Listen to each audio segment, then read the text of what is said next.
For FingerLakes1.com, I'm Josh Durso, and this is Inside the FLX.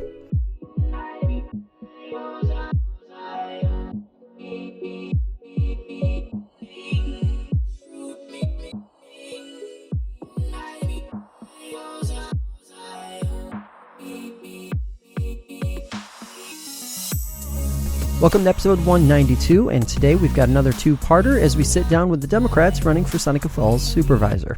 The town of Seneca Falls has 3 total representatives on the Seneca County Board of Supervisors. That's the county's governing structure. The town supervisor serves on the county board and is the CEO of the Seneca Falls Town Board. Both of our guests in Part 1 and Part 2 are challenging Republican incumbents Paul Kronewetter and Ralph Lott, who serve in those 2 at-large seats. They're equal parts unique and important as they represent town interests at the county level without having to deal with the day-to-day operation of a town with a $12 million budget. First, you're going to hear from Susan Sauvageau. She's been involved in local politics for decades and has even represented residents in Seneca Falls before. That will be Part 1. Then, in Part 2, you'll hear from Rachel Weil. She's a newcomer to local politics, but has plenty of experience. She has actually run before, and she's plenty knowledgeable about the issues voters are concerned about. She is a self-described activist that takes no shame in doing what she believes is right in her heart for the town she calls home. Both parts of this episode are live now, so take a listen to the other after you finish this part. Without further ado, my conversation with Susan Sauvageau. Susan, thanks so much for coming in. Thank you. A lot to talk about. Why are you running for supervisor this time around? Why am I running? Well, I served on the county board many years ago. I hate to tell you how many, and I have worked for the county for quite some time, and I certainly follow political trends and local issues, both town and county. And I just feel that they're asleep at the wheel at the county level, that the county board is charged with monitoring all these important things that county government does, including what managers do and don't do, what we do that can influence the towns. And I just think they really are asleep at the wheel. They're not doing it. They're agreeing with whatever comes down the pike. They're not generating ideas, and they're not working together. Not being active, that seems to be part of the trend that we see when we hear criticism of the board as it's operated recently anyway. What are the biggest issues that you feel like as far as policy things that could potentially change to maybe shift that direction a little bit? Well, it's less the policies than it is actually, getting your hands dirty and trying to do the work. I think the structure, maybe it could be better, but it's the structure that small counties have. Mm-hmm. And the board consists of all these supervisors from the 10 towns, plus Waterloo and Seneca Falls, which have the most population, have these extra county supervisor at-large people. Mm-hmm. That I'm running for one of those positions. The public doesn't necessarily make all those distinctions. They tend to relate more to their town governments, I think. But the structure did work, I thought, 20-some years ago when I was on there. There were people of both parties serving. After the first day where you make the appointments, they tended to work together issue by issue, and It was pretty interesting. Mm-hmm. It was a time when there were some serious problems, like Willard and the Army Depot were closing, and there were a lot of things we were contending with, but people worked together. At that point, in fact, I was chairman of the Solid Waste Committee when the recycling program was just kind of getting off the blocks and going into effect. They haven't changed it since then. It's not hopeless, but it could use some improvement. It's been sitting there for several decades now without any fine-tuning. When you look at local government at all levels, whether it's county or whether it's town or villages, we sort of see that theme, right, where things are just sort of left as is, as opposed to being an active sort of process. Is that something that you kind of see as an opportunity for the county to sort of do more of that active management? I do, as long as we could get a few people thinking that way, because it is a legislative board, and it needs to ask questions. It needs to think about what our county as a whole could use moving forward. And I think we should be, I mean, there's a whole list of things I think they should be doing. I don't know if you want that right now. Well, we're going to get into it. Yeah. But I'm curious, with that sort of being the backdrop, what was the decision process like for you? Obviously, you had been involved before in politics. What was there a sort of catalyst moment that got you across the finish line this time to say, I need to run again? Yeah, well, there's a technical problem, partly because I have worked for the county as a weights and measures director. And you can't really work for the county and run the county at the same time. So I had, always sort of crossed off running for county government for a number of years, but I'm at the point where I'm considering retirement, whether or not the election works out. And I'm cheering for the election to work out, of course. Yeah.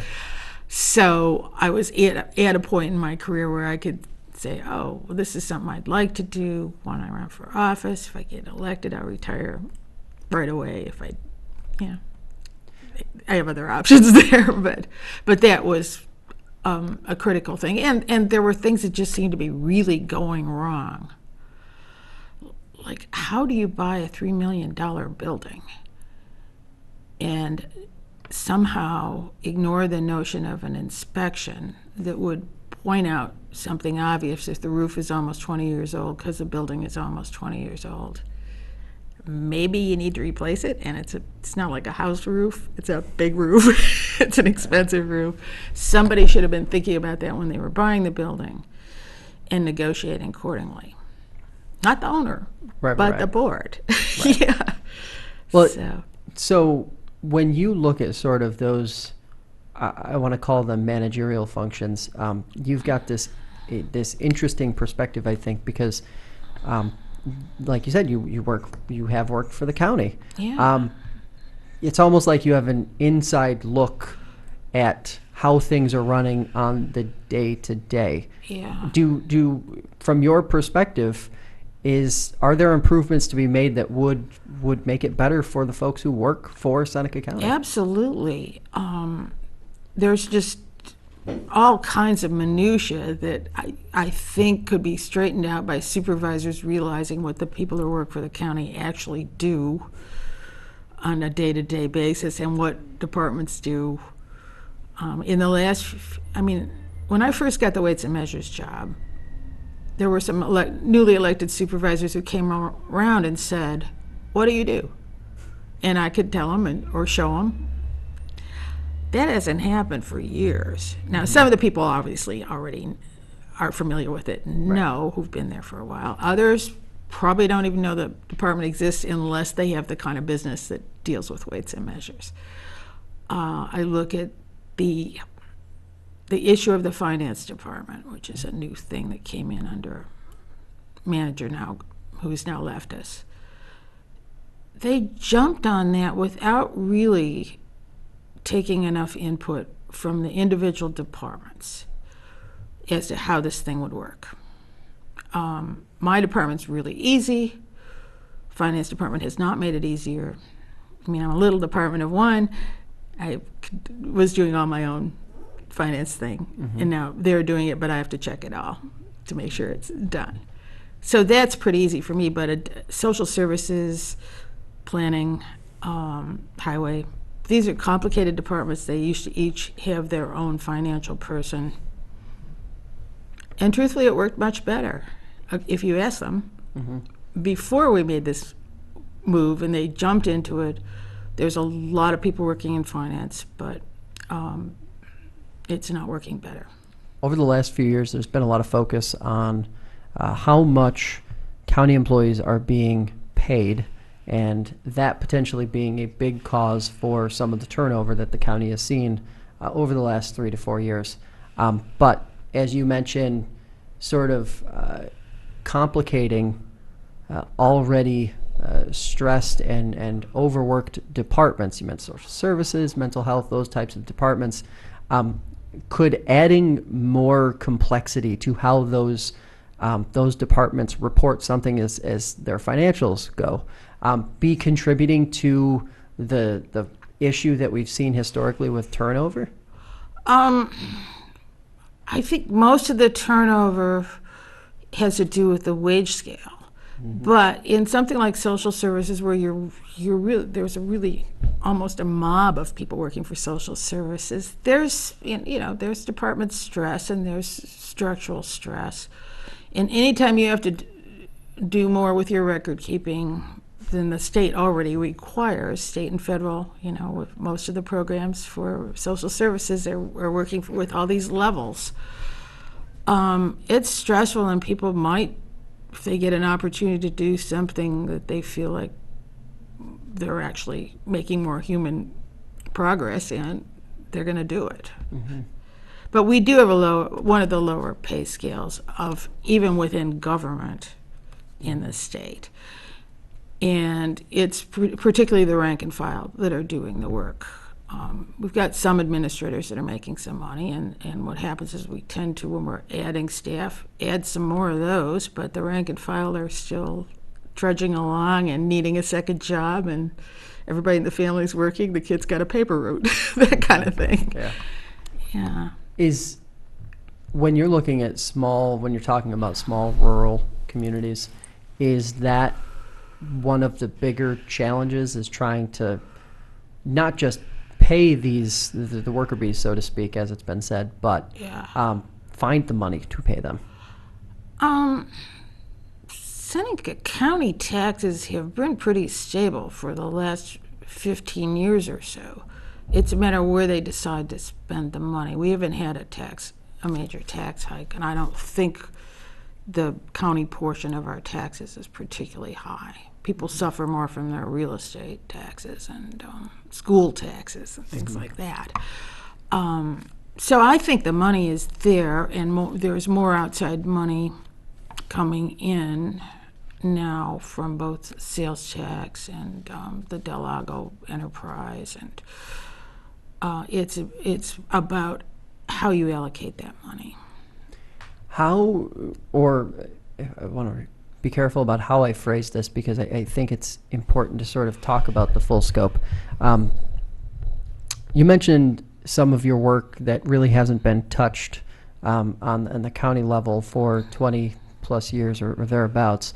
When we're talking about environmental issues, and I've asked other candidates the same question, when you have issues like HABs and potentially cancer-causing agents in different elements down around the former Army Depot, does the landfill debate get a little too much attention by comparison? Not taking away the importance of the environmental impacts of landfilling, but should the county board be paying more attention to and focusing more energy on issues like HABs?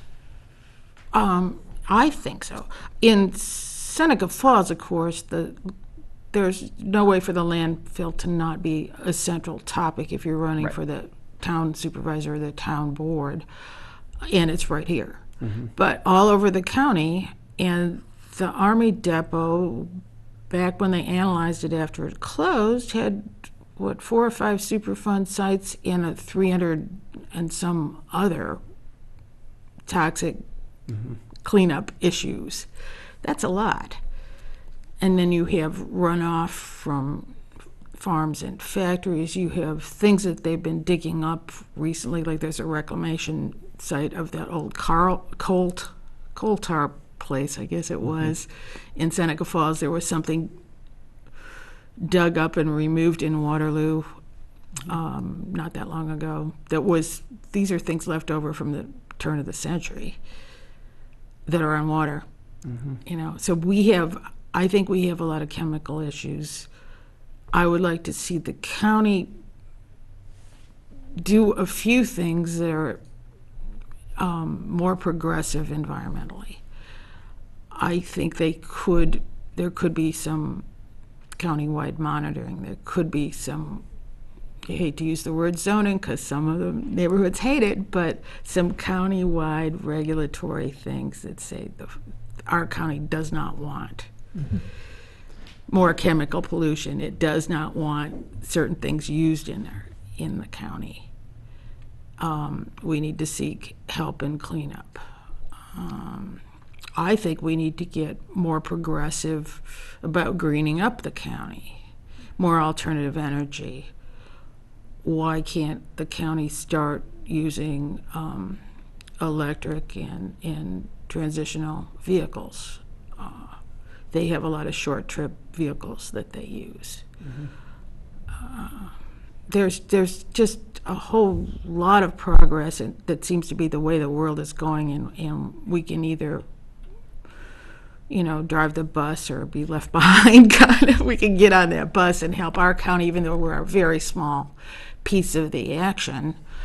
New York State seems to be paying attention and would probably be a partner in some of this.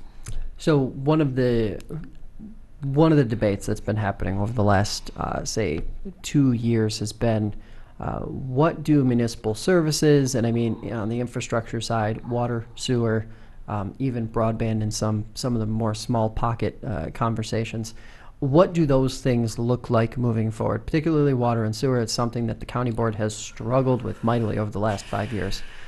What do you see as sort of, and perhaps not specific policy because only one person can do so much, but what do you think the approach should be from your own perspective when the county is considering an issue like this? Well, of course, I'm going to be speaking as a Seneca Falls person, and it's probably not that different for a Waterloo person. Seneca Falls and Waterloo have, for the last 100 and some years, invested in sewer and water infrastructure, and it's pretty detailed, it's expensive, it's kept up, and some of it is sold to communities around the edges of us. The county really didn't have sewer and water. There was South County Sewer and Water District that was called a county sewer district, but it was really not managed by the county until more recently.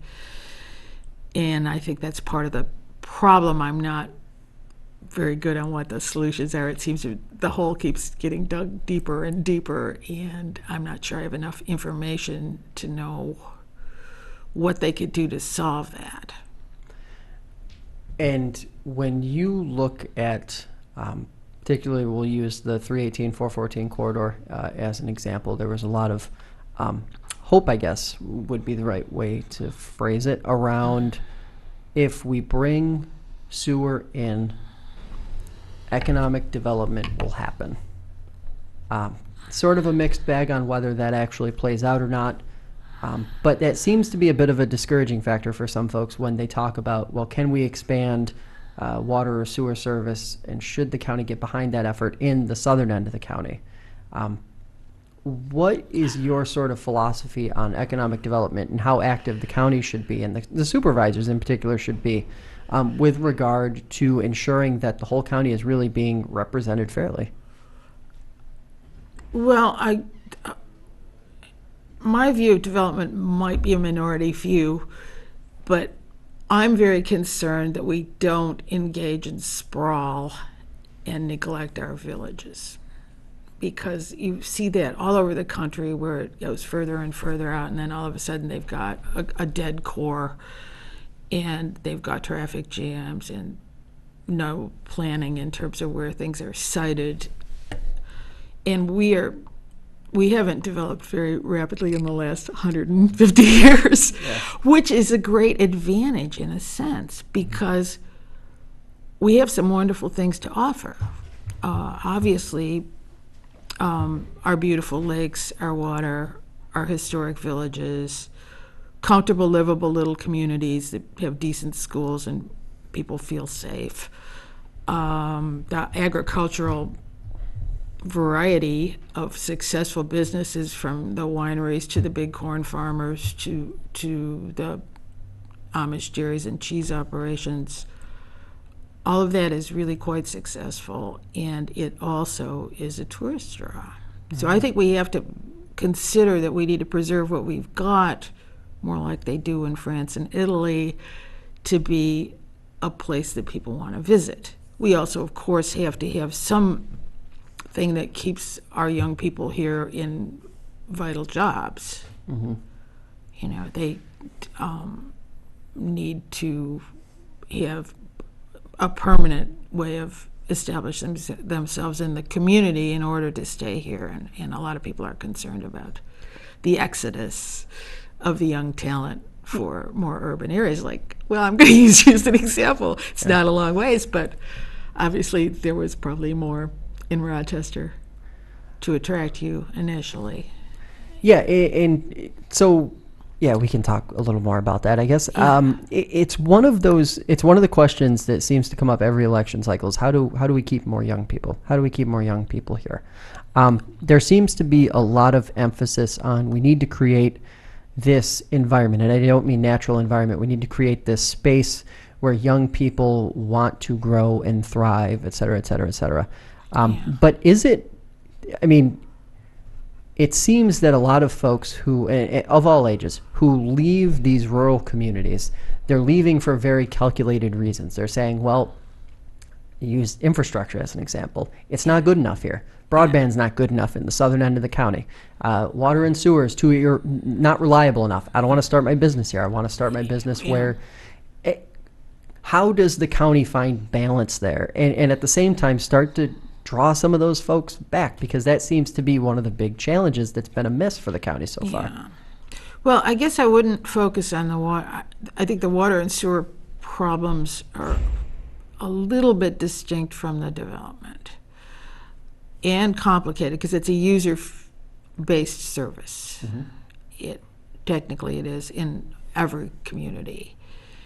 And it isn't going to go out to every farm and crossroads where there's 15 houses. It just is not affordable. So there's going to have to be, perhaps water lines go further. We do have, if we don't ruin the lakes and the water table, we have a community that you can drill a well and have safe drinking water.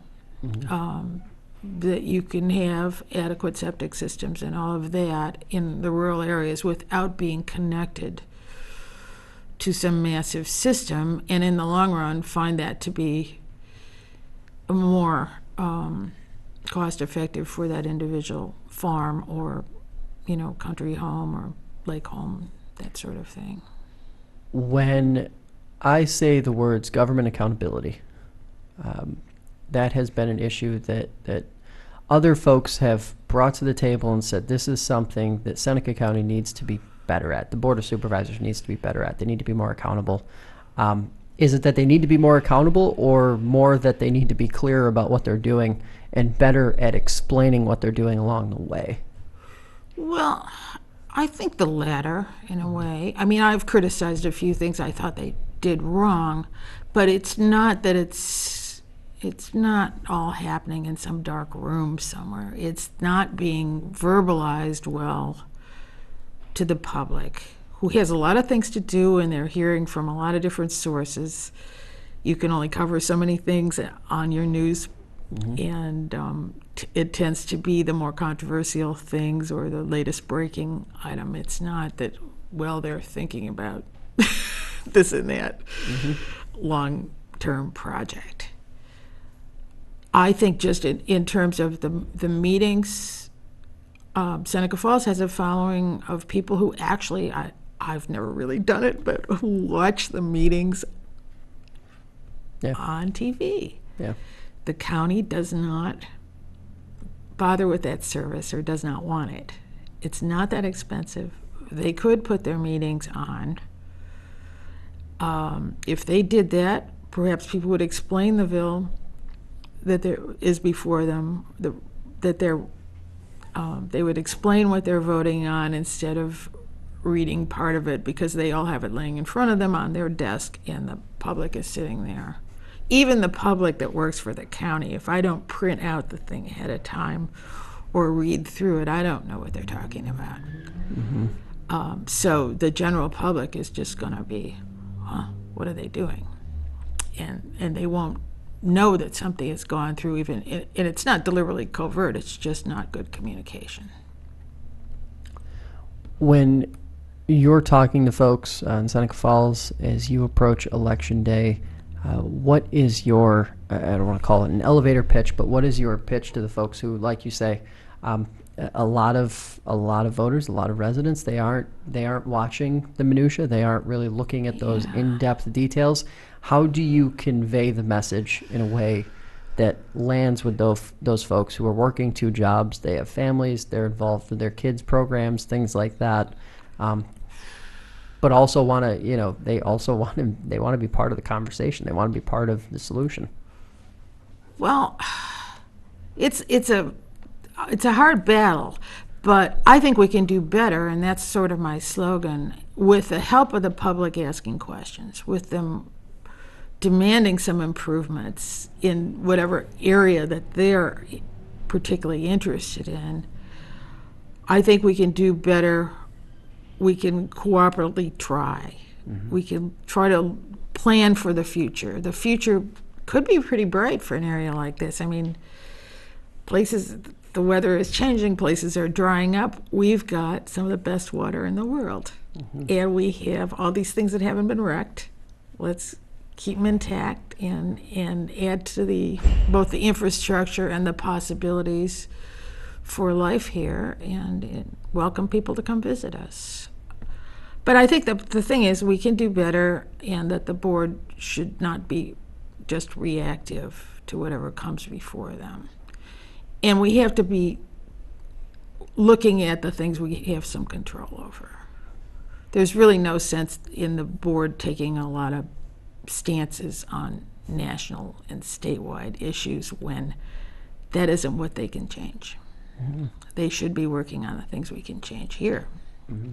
And let the other guys at the next level do those battles. I mean, as an individual voter, you have a choice on all of those, but I think we should be concentrating on what we can do to make our community better and to treat all the people in it as fairly as possible, whether they're an employee, they're an older citizen, they're the new kid on the block trying to get his first job. And for anyone who might want to learn more about your campaign, they can find you where? They can find me walking the streets, knocking on their door, putting a little thing that sort of summarizes that. I haven't really established an electronic site. I probably will be putting out some ads. Mm-hmm. I'm still attending meetings and going to work. And see her at one of those meetings. She's at the meetings. Yes, I am going to the meetings. Yeah. Susan, appreciate the time. Thanks for coming in. Thank you. I appreciate the opportunity. Hey, thanks for listening to part 1 of this 2-part episode. Remember, if you're listening on YouTube, Spotify, or Apple Podcasts, subscribe to the show and leave us a review. It helps new listeners find the program and lets us know that you enjoy what we're doing. You can also download the fingerlegs1.com app for the latest headlines, podcasts like this one, and breaking news notifications. And if you'd like to see a full list of archived episodes, visit InsideTheFLX.com.